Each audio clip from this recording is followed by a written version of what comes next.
It's a light heavyweight battle in Baku. Dan Tom here with MMA Junkie to help you break down the main event for UFC on ABC 8 between Jamahal Hill and Khalil Rountree Jr.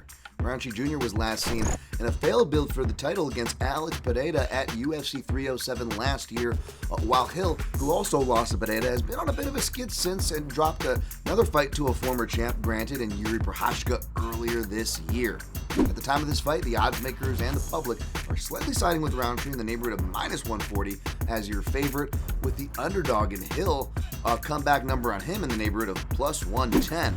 Now, seeing an odds this spread this wide, or this little, this tight I should say, is correct in my opinion. Regardless of who you favor, this line shouldn't get too wide. It's a battle of volatile strikers coming off losses, and more importantly, a battle of two southpaws. And I always say, whenever the southpaws fight each other, it can get a little wacky. The perceived striker, may not have that advantage. We could flip the checkers board upside down. It really creates volatility, given the fact that most southpaws predicate their games against orthodox opposition. Against fellow southpaws, Rountree Jr. is 2-0-1 with a no contest loss that was overturned to a performance-enhancing Mikhail Oleksiejczuk, whereas Hill, he is 1-0-1 with that no contest being an overturned win. Of course, Hill tested positive for the Devil's Lettuce. Neither here nor there. When I look at the fights, though, with the southpaws, I do think Rountree is a bit more comfortable. I do tend to side with the southpaw with the more superior lead hand,